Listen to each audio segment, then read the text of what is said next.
Salut à tous, salut à toutes, bienvenue dans N1, le podcast basket des équipes de The Playoff. On se retrouve pour notre premier conseil de classe de la saison 2025-2026. C'est un rendez-vous que vous attendez, ça fait faire quoi, 3-4 saisons maintenant qu'on a mis ça en place et voilà, tous les débuts de mois, toutes les premières semaines de chaque mois de saison régulière, vous retrouvez donc ce conseil de classe, petit projet qu'on a mis en place avec les équipes de The Playoff et que vous aimez tout particulièrement, auditeurs et auditrices de The Playoff. Pour m'accompagner pour ce podcast, ils sont là, la même équipe que la semaine dernière. D'abord Yannick, salut Yannick. Eh ben salut Chris, salut à toutes, salut à tous. J'espère que tout va bien en ce début du mois de novembre. Changement d'horaire, marathon de New York qui vient de passer. Ça rappelle des souvenirs, donc voilà. Alors tu y étais pas Yannick cette année? Non, pas cette année. J'ai des genoux de vieux. Je suis un vieux sportif. Je ne peux plus. Mais un jour peut-être. Et voilà. Donc, je ne dis pas que je ne referai pas de marathon, mais pas New York cette année en tout cas. Bon, très bien. Donc, Yannick, évidemment, elle est là aussi, elle était de retour la semaine dernière, c'était un plaisir de l'avoir retrouvée. Et donc, elle revient. Anna, salut Anna. Salut, comment ça va? Ça va et toi? Très bien. Bon, c'est nickel. Pas de marathon, pas de sport pour toi Si, un sport, mais pas de marathon. Pas de marathon. Bon, très bien. On en restera. Quel type de marathon? Bon, le barathon direct. Très bien, Yannick. Bah oui, non mais on connaît. Et de toute façon, quand on est fan de Boston, hein, il reste plus que ça. Hein. Ah oui, il reste plus que ça. Surtout cette saison en particulier. C'est un peu dur. Bon, on va se lancer dans notre épisode. Alors, moi, je voulais quand même juste remercier les auditeurs, auditrices de The Playoff parce qu'on a eu les chiffres d'écoute là pour le mois qui vient de s'écouler, le mois d'octobre. Et Yannick, pour alors 4e, 5e, voire peut-être 6e mois consécutif, je sais plus, mais une augmentation encore du nombre d'écoutes. Donc ça, c'est grâce à vous qui nous écoutez et qui faites partager et qui relayez les épisodes. Donc on vous remercie et ça fait plaisir de voir ces chiffres mois après mois qui augmentent. Hein. Ouais, c'est cool, ça fait plaisir. Merci à tous les nouveaux, merci aux plus anciens qui partagent. N'hésitez pas à partager avec nous aussi également. On a un Discord communautaire, donc si vous voulez venir, on répondra avec plaisir. Vous nous taguez, tout ça. Enfin, let's go. Et ce sera vraiment avec plaisir qu'on discutera de notre passion. C'est ça. Et alors notre podcast nous tourne bien et augmente en nombre d'écoutes et ça fait plaisir. Mais les copains aussi. First Pitch avec la MLB et là ces finales là, qui se sont terminées au match 7 là, avec le back-to-back des Dodgers. Grosse augmentation aussi pour First Pitch, on les salue. Et Tailgate, Yannick, toujours le podcast référence NFL. C'est signé The Playoff et les chiffres augmentent aussi. Donc voilà, on se fait une petite auto-congratulation comme on dit. Mais voilà, ça fait plaisir, c'est cool. Et juste une chose sur Tailgate, j'arrivais à être encore de plus de mauvaise foi qu'ici. Ouais, raison de plus pour aller écouter Yannick. Je râle, mais d'une manière, vous n'avez même pas idée. Ah si, j'ai idée, ouais. Il suffit d'aller écouter. Hein.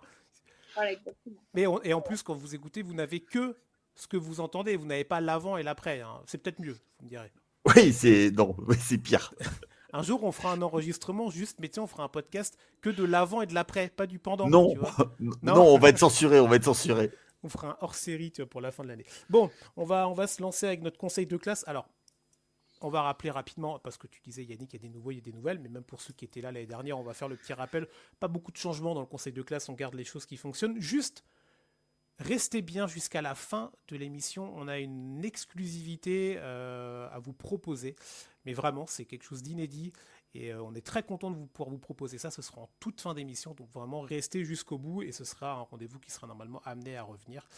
Donc ce sera en fin d'émission.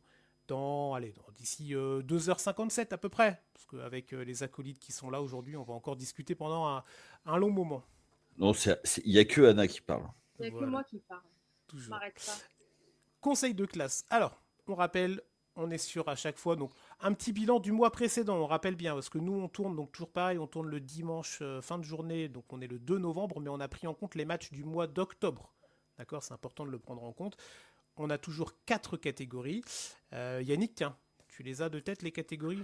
J'espère que le surdoué, la bonne surprise, le peut mieux faire et le cancre.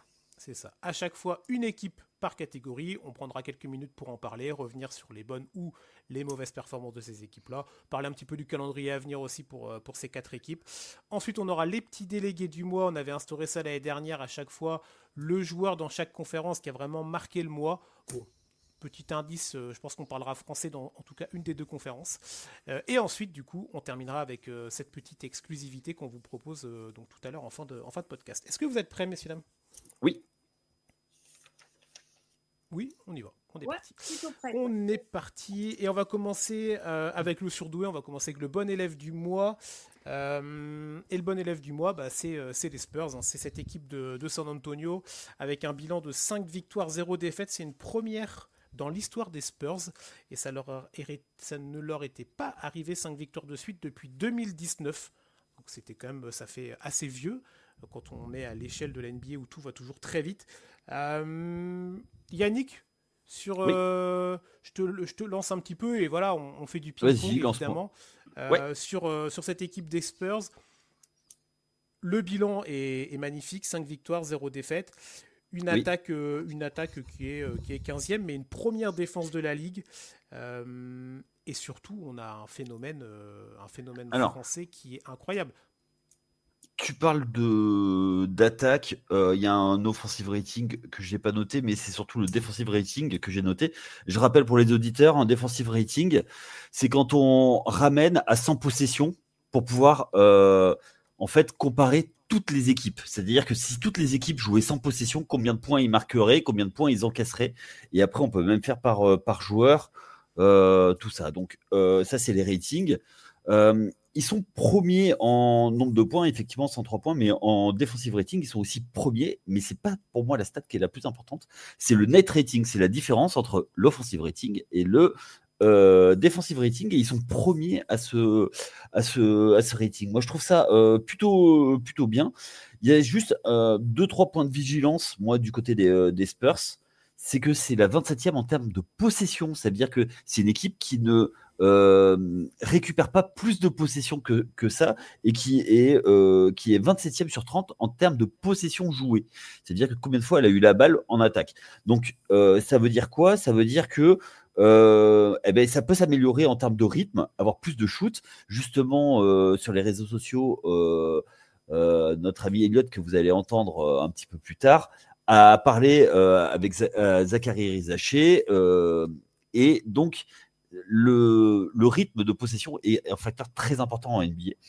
Et je voudrais juste mettre une petite chose quand même, c'est le calendrier. À part les Mavs, c'était pas très très fameux, mais c'est toujours des matchs qu'il faut gagner. Donc c'est plutôt intéressant ce qui se passe du côté des Spurs. Il y a un vrai statement sur ce mois d'octobre de notre Français Victor Wembanyama qui montre que c'est cette année qu'il faut compter sur lui dès maintenant. Et 5 victoires déjà, ça les met plutôt pas mal. Et ils ont à peu près, allez, on va dire, 1/9 des victoires qu'il leur faut pour être en play-off. Ok. Alors juste la stat de l'offensive rating, 6e en tout cas à l'heure actuelle avec 118.9. Voilà, donc c'est pour donner juste le chiffre pour faire le comparo avec du coup défensif, il est c'est à 104,4. C'est ça. C'est énorme. Un plus 14.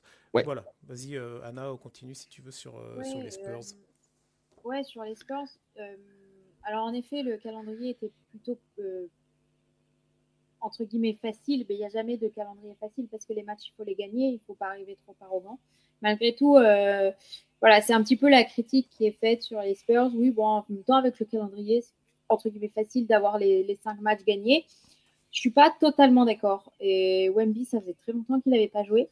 Très longtemps. Que c'était important de montrer qu'il il est de retour en forme, qu'il s'est renforcé encore physiquement parce que ça reste quand même la plus grosse crainte à son encontre. Et en effet, c'est du statement en fait. Il est là pour montrer que c'est lui l'avenir de la ligue, c'est lui qui est partout, c'est lui l'extraterrestre. Et le mieux surtout, c'est qu'il est là pour faire briller ses coéquipiers. Il y a eu beaucoup de fois où il est créateur dans le jeu, où il fait beaucoup de passes, Il est à l'origine d'actions en transition, enfin d'interception et après d'accélérer le jeu. Et ça donne à ses coéquipiers l'occasion de briller. Et c'est aussi extrêmement important pour l'avenir de cette équipe qui est jeune, qui a besoin aussi de cette confiance-là. Donc, c'est vraiment ce côté leadership qu'on attend de lui, que surtout cette année, qui prend. Et vous en aviez parlé dans les previews, mais c'est cette année que les Spurs doivent avancer et avoir ces 5 matchs. Déjà, c'est plutôt bon signe, quoi. C'est ce qu'il faut. C'est comme ça qu'il faut démarrer la saison avec ce type de niaque. C'est clair. Le calendrier, rapidement, vous en parliez. Donc, il y a eu cette première victoire à Dallas avec ce gros match à 40 points, 15 rebonds là, de Wemby. Après, tu as une victoire en prolongation contre les Pelicans. Bon, ok. Brooklyn, Toronto, Miami, la dernière victoire en date, en tout cas pour nous. Miami, qui est quand même une des meilleures équipes de l'Est aussi sur ce début de saison NBA.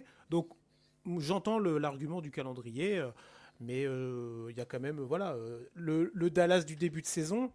Tu avais encore Anthony Davis, tu avais eu un bon Cooper Flag aussi qui avait joué pour sa première. Donc, tu vois, ça fait que 5 matchs, mais par exemple, le premier match contre les Mavs, aujourd'hui, l'équipe de Dallas, c'est plus la même. Tu vois, ça va tellement vite en NBA. Ouais. Donc, non, moi je trouve que le calendrier, oui, ok. Pelicans, Brooklyn, c'est pas dingo, mais tout ce qui est pris n'est plus à prendre. Et dans cette conférence Ouest, comme tu disais, où il faut démarrer tambour battant et tout peut se jouer à quelques matchs. Pour les classements de fin de saison, en tout cas, tout ça, eux, ils ont déjà emmagasiné ces premières victoires.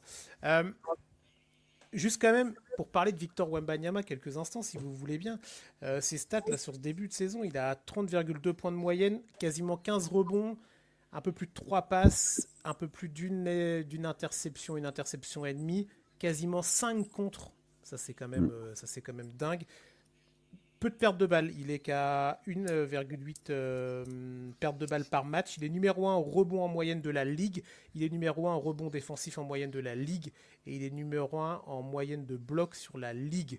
56% au tir et 31% à 3 points. En prenant peu, on en avait parlé, ça je trouve que c'est un point important dans son jeu.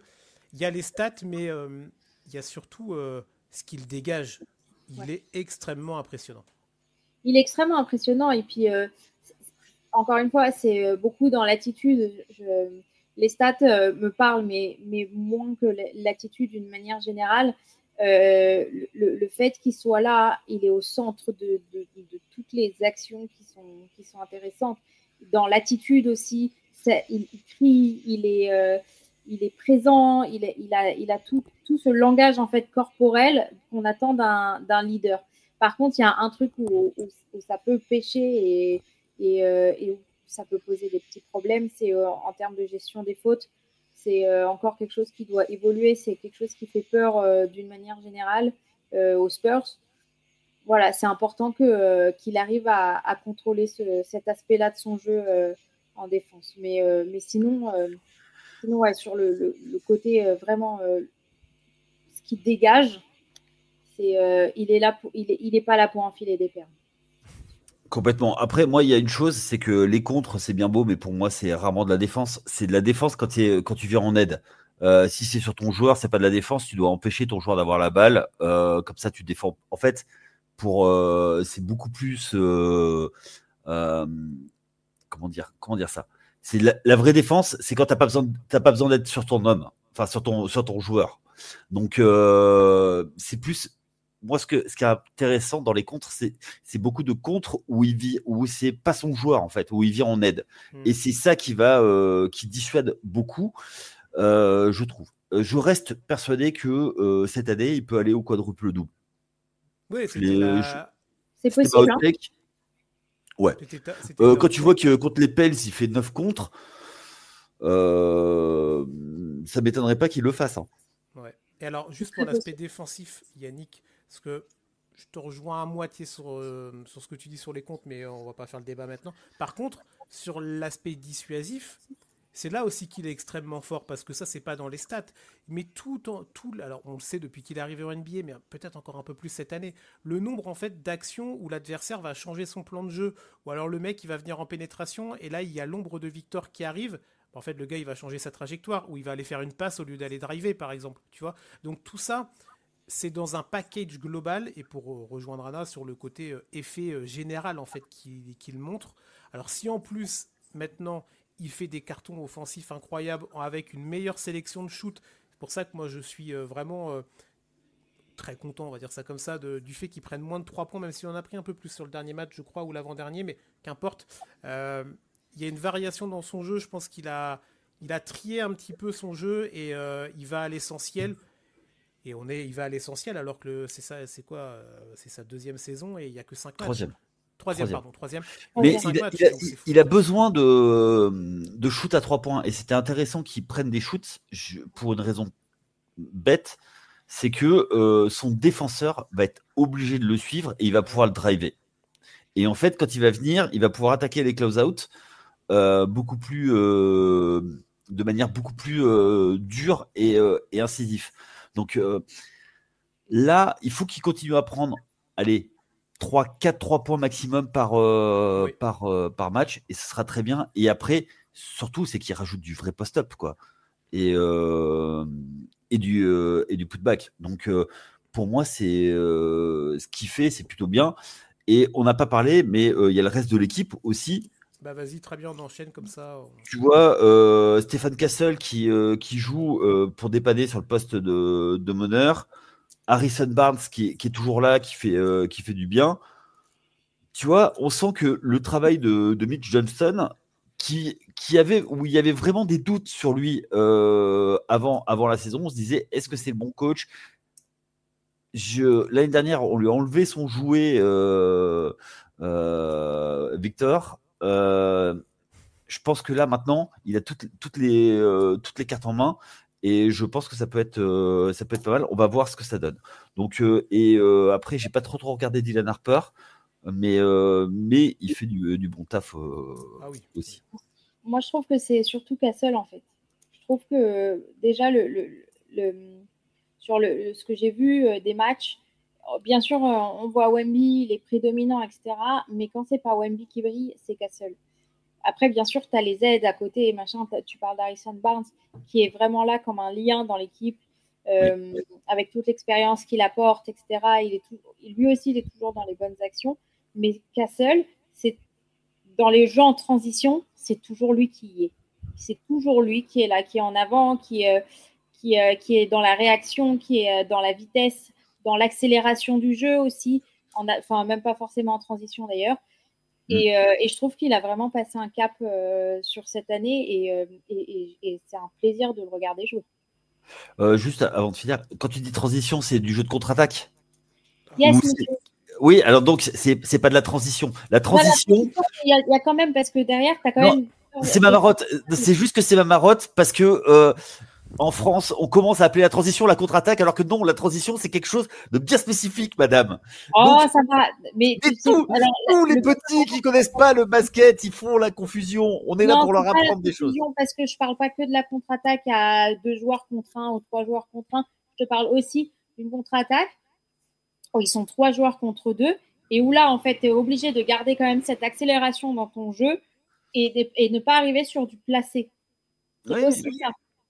C'est-à-dire que en fait, pour expliquer, c'est que la transition, c'est le moment de latence entre quand la contre-attaque est finie, mais que l'attaque n'est pas encore lancée, et c'est ce moment hyper fragile pour la défense où tu as notamment les pivots qui arrivent dans l'axe panier-panier en ce qu'on appelle en trailer. Et donc, il y a un premier trailer, un deuxième trailer, et c'est des moments qui sont très importants. Donc, c'est pour ça que je parle C'est pour ça que je te parle aussi de jeu en transition, parce qu'à chaque fois qu'il y a une accélération dans le jeu d'attaque, qu'ils soient en contre-attaque ou dans une attaque semi-placée, pour être très dans le. Oui, non, tu choisis d'être relou aujourd'hui. Oui, mais non, il faut. Non, parce que. C'est Castle qui est dedans, qui réaccélère le jeu et qui fait tourner la défense. Je regarde, c'est impressionnant de voir cette capacité comme ça de vitesse et de trucs. Bon, vous retrouverez les tutos basket de Yannick et Anna dès la semaine prochaine, évidemment. Ce sera sur une autre thématique. Non, mais c'est intéressant. on digresse, mais ça fait partie aussi du jeu. Et on disait tout à l'heure, il y a 2 nouvelles personnes qui nous écoutent, donc voilà, c'est aussi le sel un petit peu de cette émission.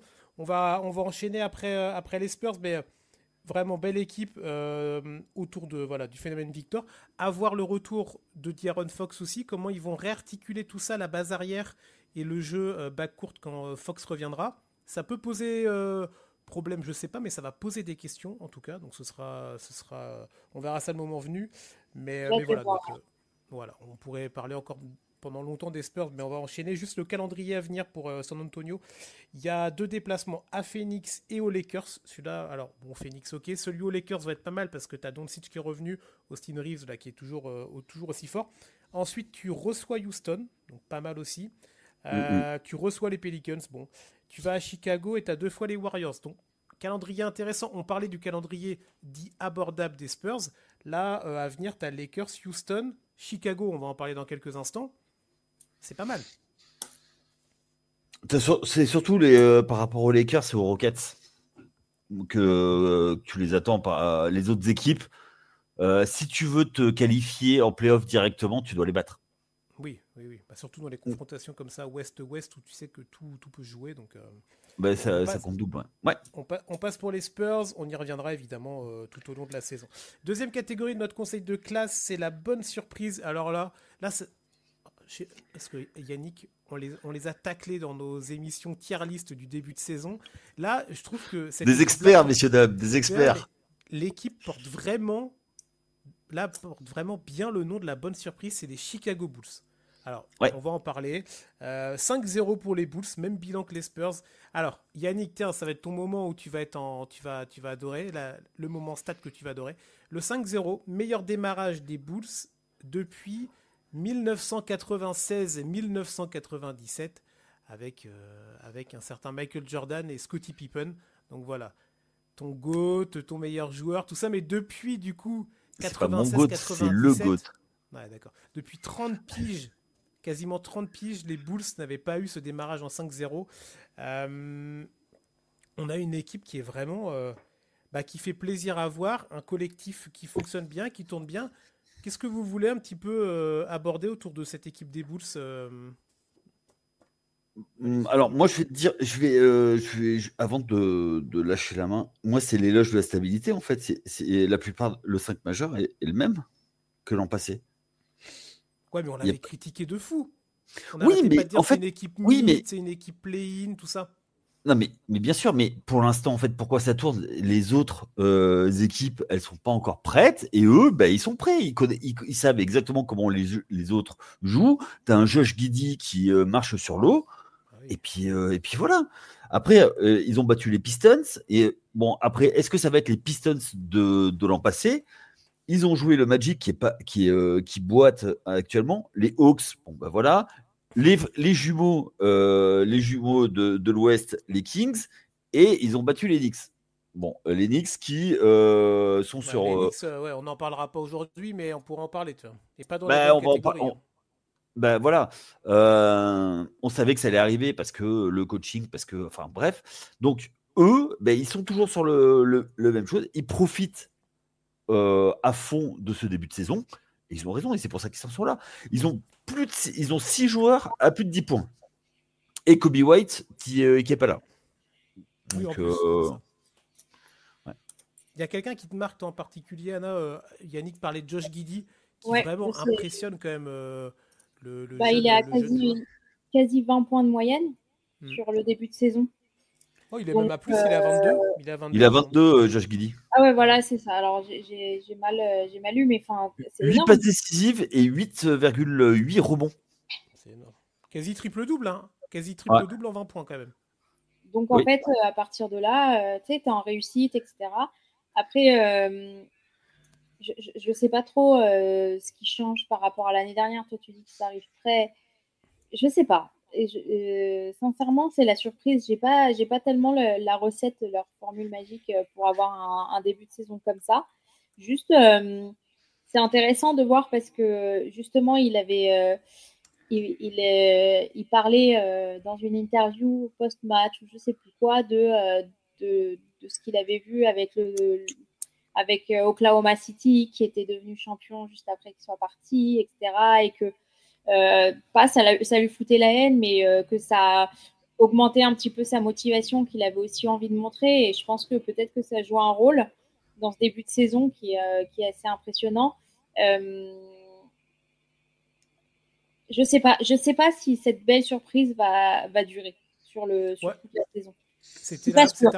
C'était un peu la question que j'allais vous poser. C'est est-ce que on n'est pas, tu sais, sur le cliché de l'équipe qui cartonne en octobre et quand on va se retourner, on sera déjà au mois de janvier et ils seront repartis dans les travers parce que comme ça n'a pas nécessairement beaucoup bougé et qu'on a le même coach avec les défauts qu'on lui a donnés depuis des années, pourquoi cette année ça cliquerait plus que les autres années en fait?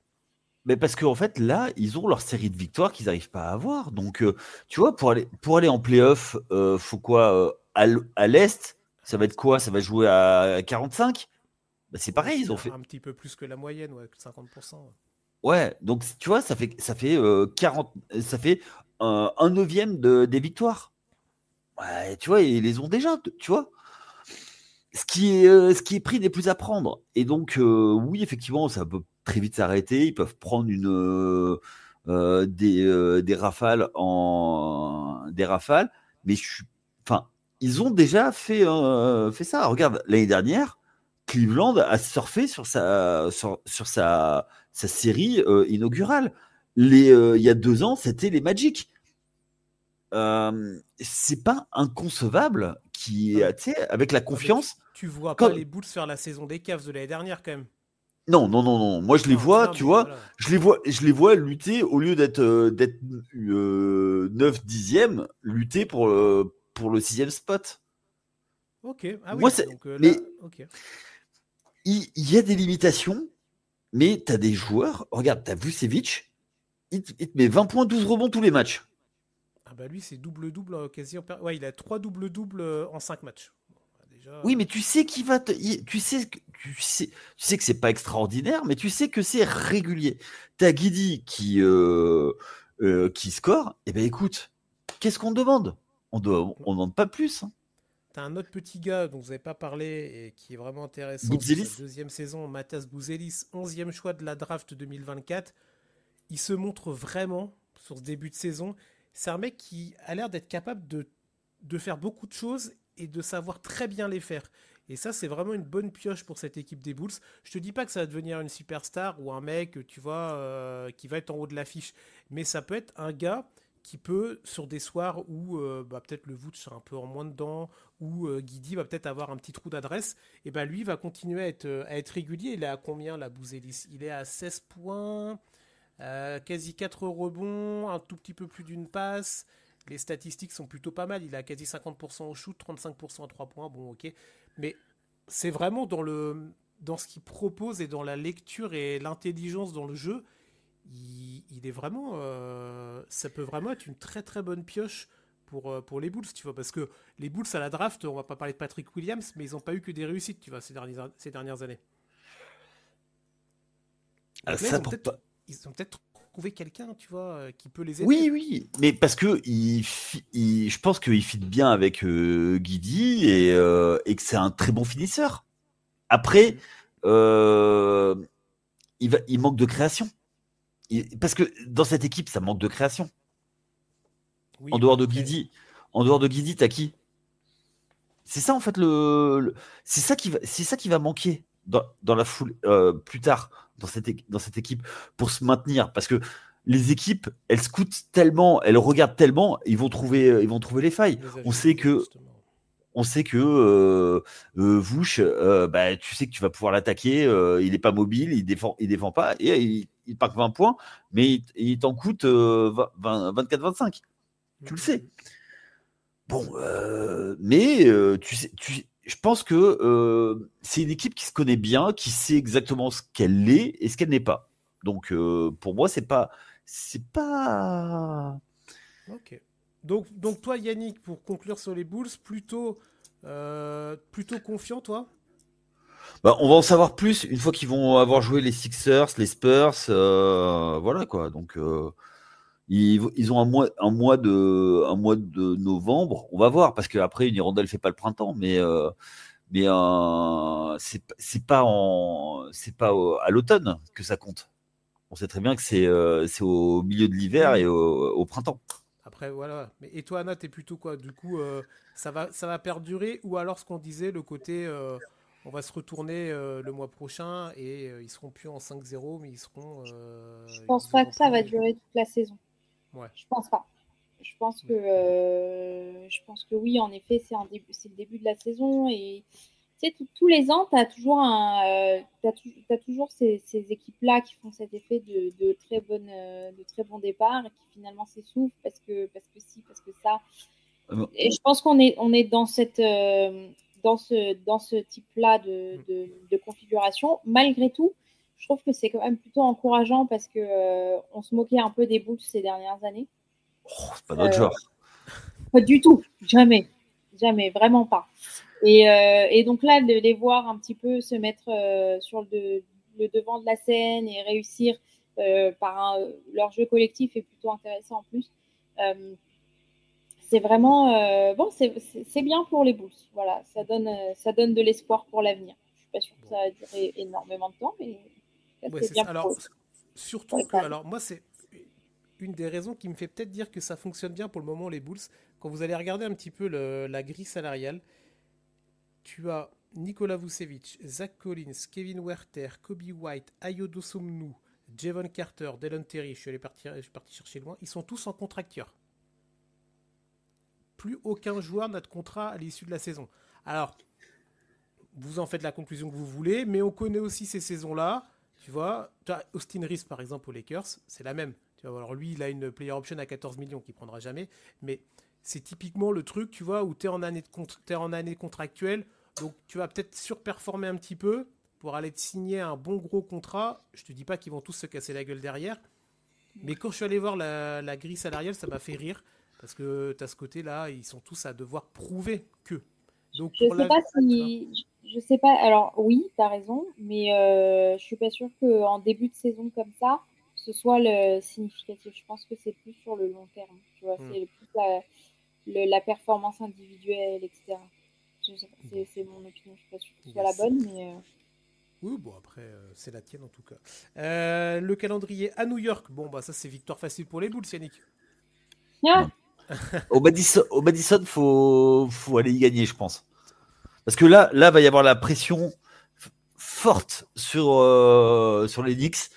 Et voilà. Donc, ça peut être compliqué. Bon, à New York. Après, tu reçois Philadelphie. Ça, c'est pas mal en ce moment. Tu vas à Milwaukee, à Cleveland. Et après, match contre les Spurs. Donc, on verra si une des deux équipes sera invaincue toujours à ce moment-là de la saison. C'est dans pas si longtemps que ça, vous me direz.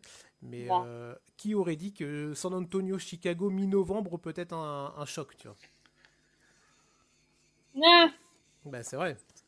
Il y a encore le temps. Oui, c'est les plaisirs du début. Ouais, disons que je crois plus dans le fait que les Spurs arriveront à tenir le gouvernail que les Bulls. On est d'accord. Je suis pas loin de te rejoindre sur ce qu'on pense pour la saison des Bulls, mais en tout cas, ils ont ces 5 victoires-là, on les félicite et c'est notre bonne surprise de ce premier conseil de classe.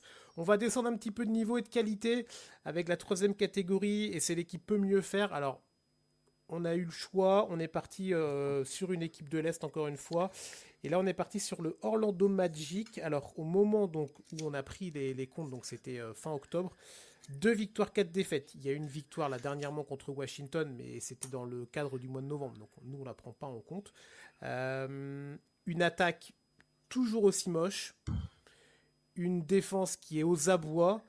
Qu'est-ce que vous avez à dire, Yannick, Anna, sur cette équipe d'Orlando qui était quand même, on en avait parlé, une un peu des darlings de la saison dernière à l'Est, et qui pour l'instant ne suit pas du tout le chemin qu'elle avait elle-même tracé l'année dernière.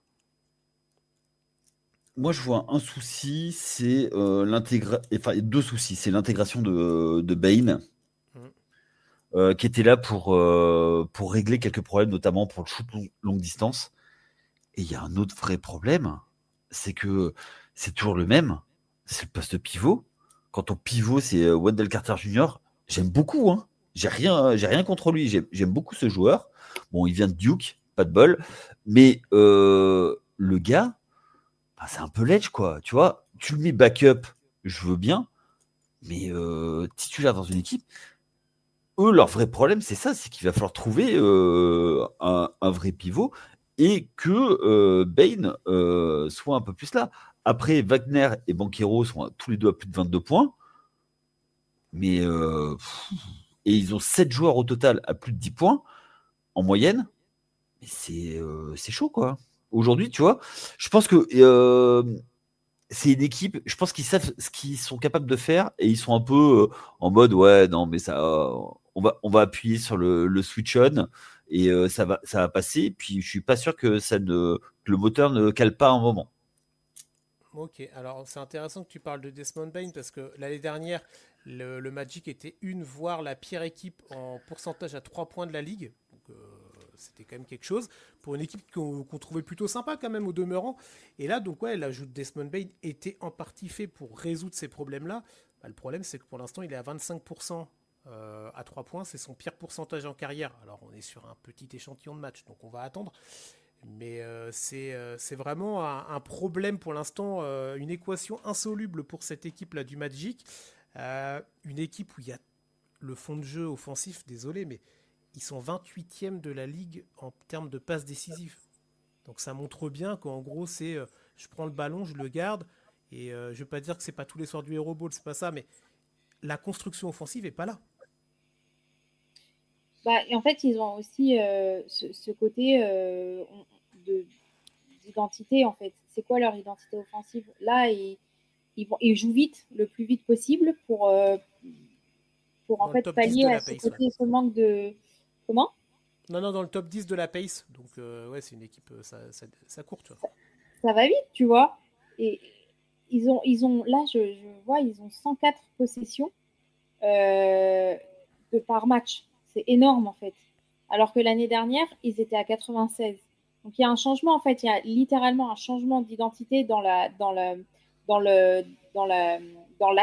de Orlando qui fait qu'en fait, ils s'y perdent un petit peu finalement. C'est plus le jeu qu'ils avaient l'habitude de jouer jusqu'à présent. Et donc, forcément, c'est compliqué en fait. C'est plus compliqué. Après, et en fait, ils se disent aussi que du coup, le fait d'augmenter la vitesse va te permettre en fait de shooter un peu plus en rythme et d'augmenter ton point made. Ouais, mais si tu fous, si tu fous pas un panier dedans, bon, bah, du coup, ta stratégie elle oui, c'est ça le problème. C'est que derrière, en fait, tu t'améliores pas forcément en termes de points marqués, quoi. Donc c'est une double problématique finalement. Je sais pas. Alors peut-être que c'est juste un réglage de début de saison. Encore une fois, c'est super tôt pour avoir des conclusions hâtives. Oui. Mais peut-être que c'est quelque chose qui va un peu plus rentrer dans l'ordre, où ils vont un peu plus trouver leur marque et intégrer du coup, comme tu disais, Bane.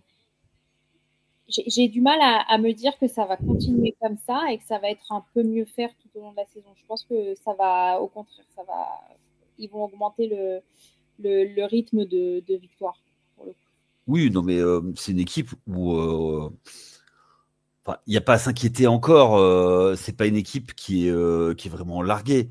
Ils sont à 2-4. C'est la conférence Est. Un petit coup de collier, une série de victoires, et c'est reparti. Ils ont gagné contre le Heat. C'est pour ça qu'on les met un peu mieux faire. C'est-à-dire que tu vois, ouais. On les met pas non plus au pilori. On se dit juste que les gars, bougez-vous un petit peu et ça ira mieux, tu vois. Ouais, mais regarde, tu vois, ils ont perdu contre Atlanta. Ils ont perdu contre Chicago qui est en feu. Voilà. Les Sixers qui sont en feu. Et les Pistons. Tu vois, il y a deux équipes qu'on n'attendait pas à ce niveau-là. Donc, tu vois, ça changeait complètement la perspective qu'on avait sur cette équipe. Ils ont battu quand même le Heat et les Hornets. Bon, les Hornets. Bon, ça, c'est cadeau, tu vois. Ouais, non, mais je vais faire une dédicace à tous ceux qui écoutent la NFL. C'est une équipe qui sert à rien. Donc, ils sont là pour faire le nombre, hein. Clairement, vu la construction et vu leur meneur de jeu. Donc, voilà. La cartouche hebdomadaire, elle a Mélo. Ah non, mais c'est un scandale. C'est un scandale. Enfin, T'as vu ce qu'il a fait là? Il a pris 35 000 d'amende pour son geste là, tu sais, où son troisième doigt s'est levé malencontreusement vers un arbitre. Bam, 35 000. Voilà. mais attends, on doit lui mettre une amende Non, pour mais crime contre le basket. Non, mais ça manque de. Les fils sont courts, on va dire, tu vois. Il y en a quelques-uns comme ça, mais il en fait partie. Mais bon, bref, pour revenir sur le Magic, moi, l'autre truc que je voulais juste aborder, on a parlé de l'attaque, mais on a une défense. En fait, les deux côtés du terrain, c'est pour l'instant vraiment pas bon, voire il y a des gros progrès à faire. Là, tu parlais tout à l'heure des matchs Yannick, ils en prennent 136 contre Philadelphie. Alors oui, ok, Maxi, il est en feu, Edgecombe, le mec, t'as l'impression que ça fait 10 ans qu'il est dans la ligue. 136 contre les Sixers. Ils en prennent 125 contre Miami. Alors, on a parlé tout à l'heure, Miami, ça cavale, ça shoot dans tous les sens. C'est une très grosse attaque. Mais quand même, tu prends des valises, t'en prends 135 contre Détroit. Je t'ai cité 3 matchs sur 5 quand même. Donc, il faut aussi ajuster de l'autre côté du terrain.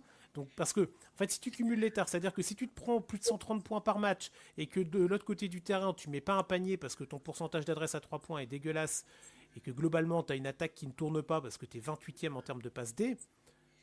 Ouais, mais parce que, regarde, tu changes ton attaque, tu vas accélérer ton jeu, etc.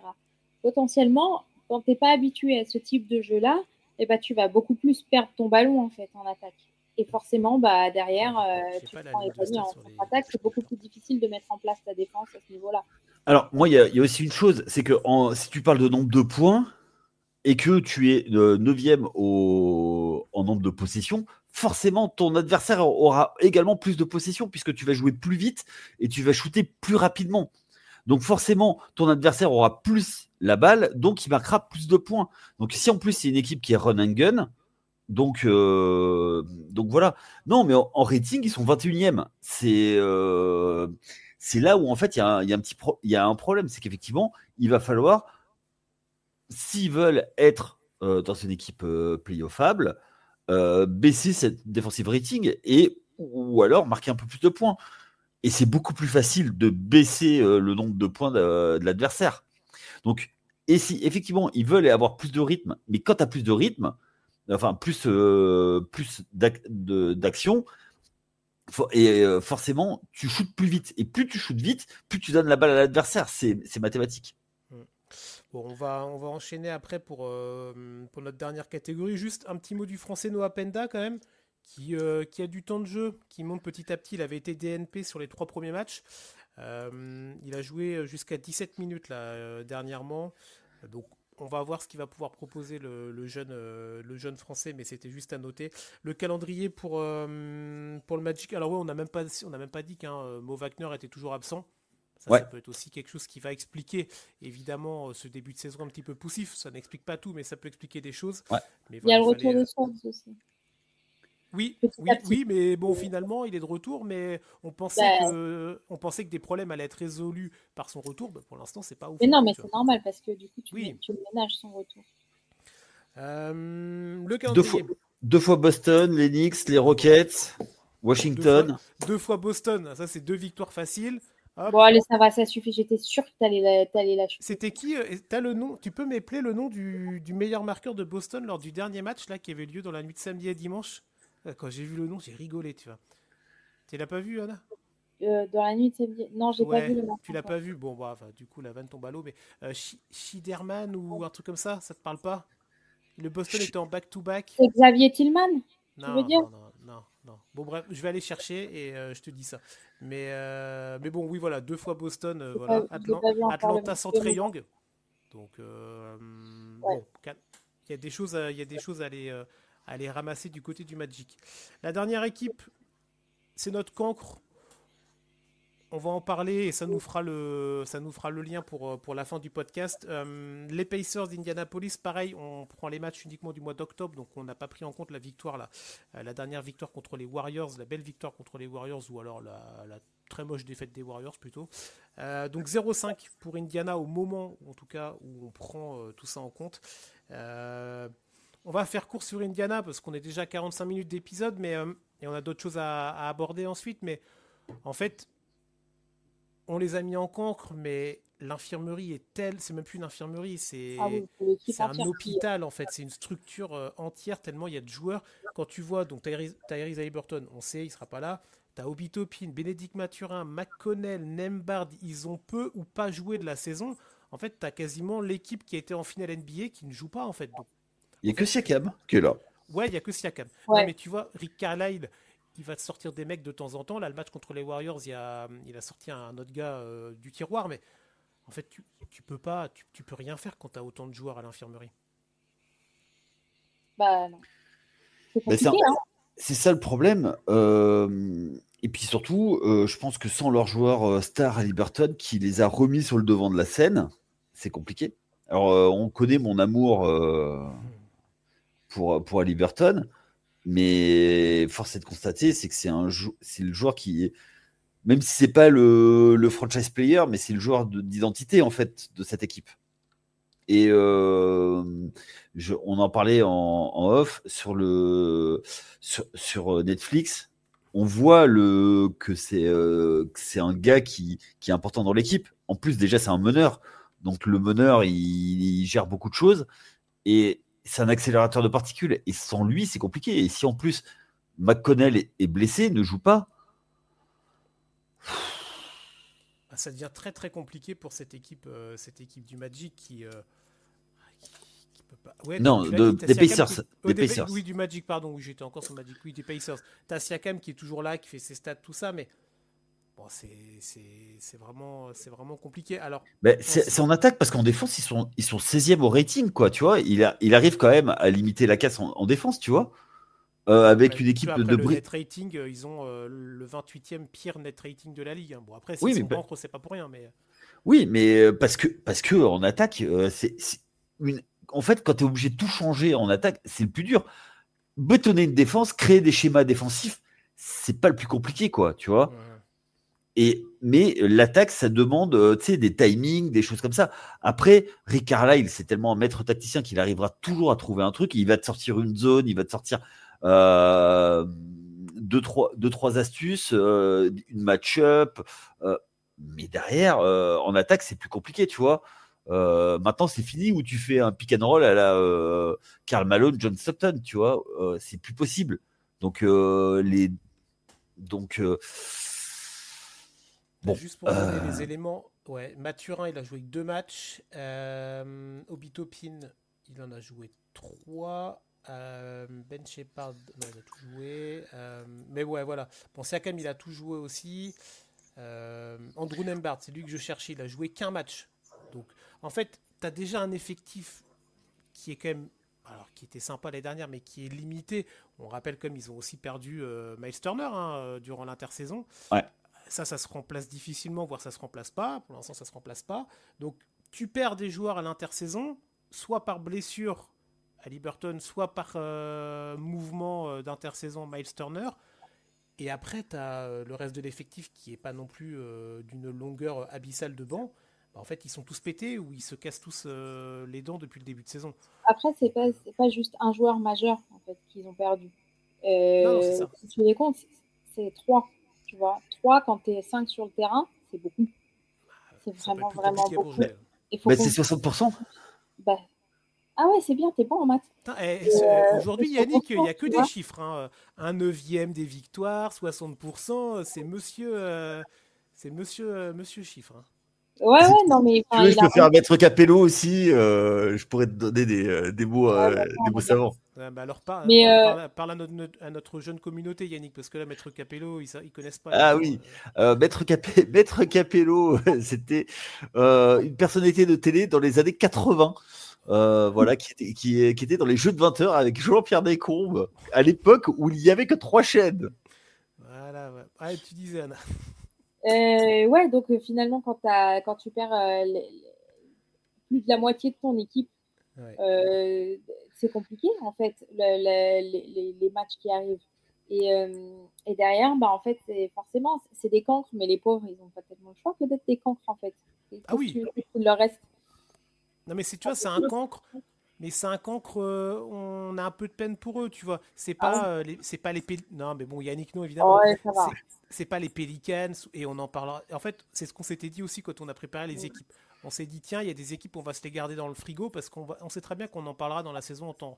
Le Jazz, les Pelicans, les Nets, tout ça, on les abordera en fait dans le cadre des conseils de classe et ce sera toujours dans les mêmes positions, à peu près à ce range-là.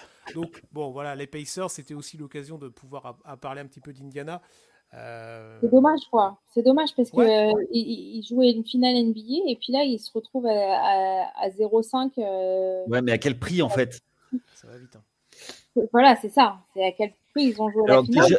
déjà que en fait, quand tu te relever de la défaite, c'est compliqué. Si en plus tu as des joueurs ton joueur majeur qui est blessé pendant le Game 7 de la finale, plus tu as des joueurs qui ont du mal à revenir, bah, tu as tout pour la saison galère, quoi. Ah oui, ça, c'est la saison Mais galère. ils auront l'excuse des blessures. C'est une équipe qui, tu vois, bah, ok, bah, ils vont peut-être balancer la saison, je sais pas, même si c'est pas du tout dans le style d'Indiana. Indiana, ils ont jamais tanké de leur histoire. Bah, ça peut être après, tu vois, aussi l'excuse des blessures, elle est plutôt honnête puisque c'était une équipe quand même qui était plutôt constante dans ses résultats ces dernières années. Ah oui, mais en fait, c'est depuis le trade Sabonis à Liberton. Ouais. Ils sont revenus sur le devant de la scène avec ce trade. Sabonis faisait des stats, mais dans le vent. Ils ont identifié le problème. Et c'est pour ça, tu vois, que moi, je pense que cette équipe a de la flexibilité pour pouvoir faire un trade avec certains joueurs. Le problème, c'est que tu as des joueurs qui ont de la valeur qui sont blessés actuellement. Tu vois, ouais. Nembhard, voilà. Bon. Le calendrier des Pacers, pas simple non plus, vous me direz. Bon. Milwaukee, après tu as Brooklyn, bon ok. Après tu as 3 déplacements, tu vas à Denver.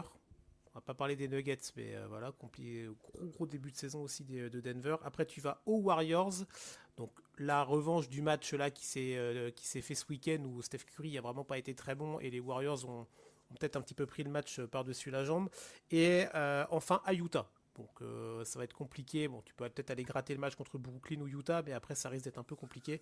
Mais contre Milwaukee, ouais. excuse-moi, c'est la grosse rivalité entre les deux franchises. C'est une rivalité historique, ils se détestent. Donc tu sais que ça peut. Et quand tu vois, ce week-end, il y a eu le match Milwaukee-Sacramento. Là, j'ai eu l'occasion de le regarder samedi soir. Toi, c'est Sacramento qui prend le match. C'est pas normal, tu vois. On n'a pas parlé des Kings, mais tout le monde roule sur les Kings cette saison. Et Milwaukee, qui est à la maison, se fait taper par les Kings. Match un peu bizarre, mais bon. Donc, on sait aussi que la NBA, il y a des surprises tous les soirs. Mais bon courage pour les fans d'Indiana. Indiana, on va y revenir dans quelques minutes. Juste avant, on fait nos délégués, si vous voulez bien, rapidement. Ouais. Nos délégués, on rappelle, tous les mois, on va... Au tableau d'honneur. C'est ça, le tableau d'honneur. On demande à... élèves. On demande à une personne neutre, bon, neutre vite fait, mais en tout cas, aucun de nous trois. Alors, c'est Tom, voilà, vous savez, toutes les semaines on fait la dédicace évidemment, donc là on demande à Tom de la chaîne Coast to Coast de nous donner tous les mois donc une liste de 3-4 joueurs. Après, donc chacun de notre côté on fait notre petit range et donc à la fin donc il y a l'élection du délégué. Je vous donne les noms rapidement, on va pas rester 10 minutes hein, sur les on va juste balayer pour dire un mot ou deux si vous voulez, mais pour la conférence Est, les noms qui nous avaient été proposés, excusez-moi, on avait Tyrese Maxey, on avait Giannis Antetokounmpo, on avait Alexandre Sarr et on avait Matas Bouzelis. On a parlé de Bouzelis tout à l'heure, on a un petit peu évoqué Antetokounmpo et Maxey là, il y a quelques instants. C'est une unanimité pour le grec et pour Giannis Antetokounmpo, notre premier délégué du coup de la conférence Est. Yannick, tu dois quand même t'incliner devant un joueur ultra dominant qu'est Giannis quand même. Je sais, je te taquine, je sais que on a vu droit, tu vois. On a vu non, c'est pas en tout droit. On a vu quand même face aux Knicks ce que je dis depuis des années. C'est même pas 3 pas, c'est 5. Un double pas sur 5. Mais au bout d'un moment, faut arrêter. Le basket, c'est pas n'importe quoi. Dans ce cas-là, mais je sais pas, mais on invente du racquetball, je sais pas quoi, mais surtout, on dribble plus. Voilà, on court et on dribble plus. Non mais c'est là, c'est mon coup de gueule de la semaine. Mais Yannick qui reprend une action qui a certes tourné sur les réseaux, mais tu sais pas ça, les stats non, mais après, disent quand même, tu vois. oui, non, mais après, L'impact. tu vois, alors moi, Milwaukee, ils sont partis, ils sont bien partis, ils ont été surprenants. Yanis peut pas tout faire et au bout d'un moment, il va s'épuiser, il va s'énerver et puis voilà. C'est pour ça que je le mets délégué ce mois-ci et on verra. C'est sur la durée qu'on va dire. C'est quand même un des top 3 de la ligue, mais le problème, c'est qu'il est tellement mal entouré, le pauvre. Et voilà. Oh, il a Donc, tous ses frères. Il a tous ses frères. C'est vrai qu'il a fait venir la fratrie. Ils sont tous là, les frangins? Non, il en manque un, non? Non, il en manque un. Il en manque un, c'est ça.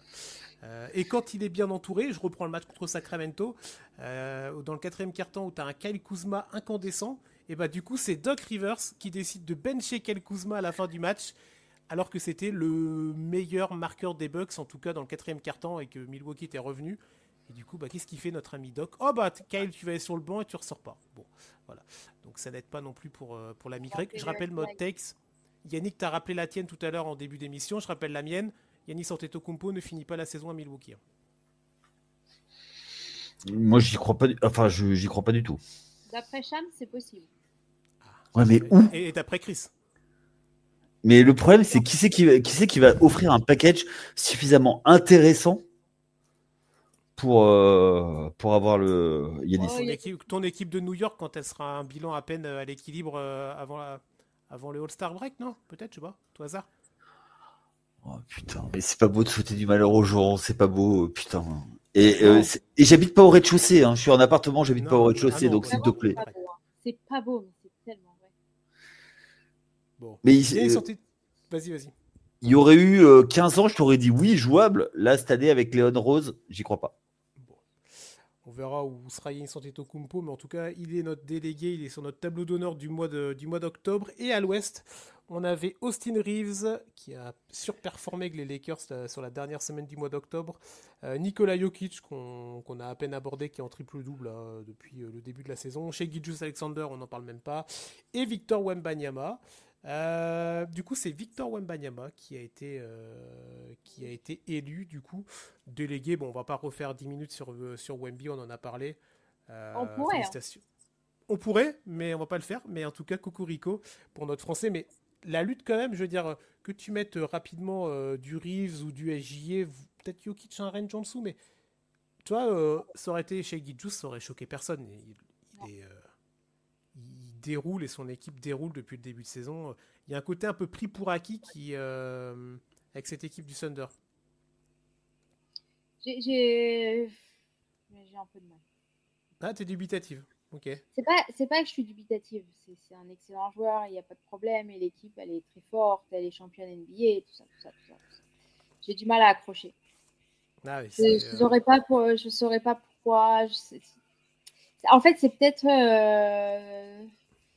ce côté de demander tout le temps des lancers francs, peut-être, je sais pas. Ah oui, tu restes bleu. Bah, c'est clivant. Hein.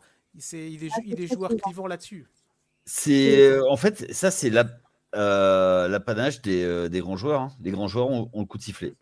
Ouais, ils ont le coup de sifflet et en même temps. Et ceux qui dominent. Ils dominent physiquement tous les meneurs adverses. Donc forcément, il va les avoir, les coups de sifflet. Bon, voilà, en tout cas, c'est Victor Wembanyama qui est notre délégué à l'Ouest et Giannis Antetokounmpo pour la conférence S, 2 joueurs européens, pour commencer notre saison inaugurale des conseils de classe. On va arriver à la fin de l'épisode, à la fin de l'émission. Je vais vous saluer Yannick et Anna, mais restez là, hein, ceux qui nous écoutent, parce qu'on a une petite surprise et donc une petite exclusivité là qu'on vous présente dans quelques instants. Juste avant, voilà, c'était la fin donc de ce premier conseil de classe. Vous le retrouverez évidemment toutes les premières semaines de chaque mois. On sera au rendez-vous pour donner les bons et les mauvais points à ces franchises NBA qu'on suit évidemment. Et la semaine prochaine, on aura donc notre nouvel épisode N1. Yannick et Anna, je vous remercie pour la dispo et pour l'émission. Avec plaisir. Eh ben merci de m'avoir parlé vu encore une fois. Bah non, c'était avec plaisir. Et donc, la petite exclue qu'on vous propose à tous les gens qui nous écoutent, là, auditeurs, auditrices, que vous soyez nouveaux, nouvelles ou ou des gens déjà bien installés dans l'univers N1. Dans nos petites nouveautés de cette saison, on en a une dont on est fier, c'est cette petite pastille qu'on va vous proposer tout de suite. C'est la carte blanche à Elliot, donc c'est Elliot N1, voilà comment on a appelé la rubrique. Yannick l'a un petit peu teasé tout à l'heure en début d'émission. Elliot que vous connaissez, si vous nous écoutez sur le format WNBA, donc toujours avec le même logo, le même nom N1. Elliot a fait plusieurs épisodes, ça fait 2 ans qu'on fait la WNBA ensemble avec Tom aussi. Et là, Elliot est parti à Indianapolis dans le cadre de ses études. Et il a l'occasion, il a la chance surtout de couvrir aussi la franchise d'Indianapolis des Pacers pour le compte de The Playoff, que ce soit pour le site internet, pour les réseaux sociaux et donc désormais pour le podcast. Et donc 2 fois par mois, Elliot va vous proposer sa petite pastille, donc bimensuelle, où il va nous faire un petit peu vivre son expérience NBA à lui, jeune journaliste en herbe français qui débarque aux États-Unis à Indiana. Le premier épisode, c'est maintenant. Et en tout cas, nous, on vous souhaite une très bonne semaine, plein de basket, plein de bonnes choses. Et donc maintenant, place à Elliot. Allez, ciao. Merci Chris et salut tout le monde. Bienvenue dans Elliot N1. Elliott by himself and one.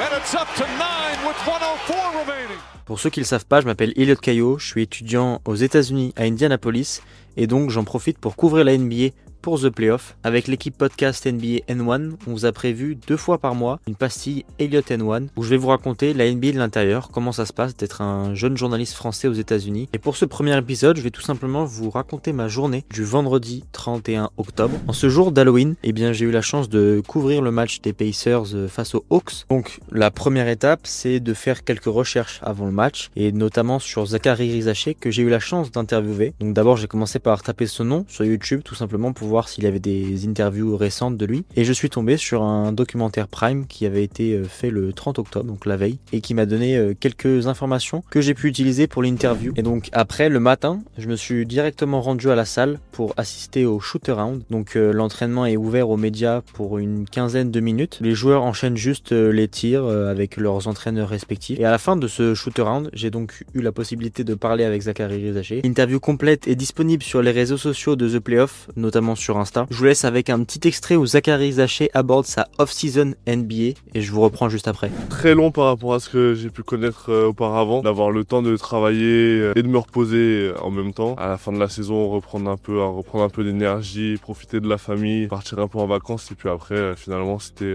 comment devenir meilleur pour passer un step sur cette deuxième saison. Donc j'ai pas mal bossé. Voilà, avec mon staff, on a fait ce qu'il fallait pour arriver dans les meilleures conditions, que ce soit physiquement ou techniquement. Donc il y a aussi une équipe de France évidemment. Ça m'a permis de faire du 5 contre 5 aussi, de jouer dans un autre registre qui est le basket FIBA. Donc ça a été très riche. Là, maintenant je suis prêt à enchaîner ma deuxième saison. Et voilà, si vous voulez écouter un peu plus de Zachary Rizaché, rendez-vous sur les réseaux sociaux de The Playoff. Ensuite, il est temps pour moi de rentrer sur le campus pour commencer le montage de la vidéo que vous venez d'entendre. Voilà, je fais mon montage vidéo, j'améliore le son, j'ajoute des images et ensuite directement publier sur les réseaux sociaux. Une fois que j'ai fini ça, je commence à faire un peu d'autres recherches sur le match et pour pouvoir poser des questions au coach pour les conférences de presse d'avant-match, donc à Rick Carlisle du côté Pacers et Quinn Snyder du côté d'Atlanta. J'ai notamment noté qu'Atlanta était l'équipe qui avait le plus de joueurs internationaux dans son roster et aussi le coach du Thunder, Mark Daigneault, la semaine d'avant m'avait dit que le coach selon lui qui avait le jeu le plus européen ou plutôt international, c'était Quinn Snyder. Les bouchons du downtown d'Indianapolis m'ont finalement fait rater la conférence de presse d'avant-match de Rick Carlisle, mais je suis quand même arrivé à temps pour celle de Quinn Snyder et d'Atlanta. J'ai pu donc aborder avec lui ce côté international de son roster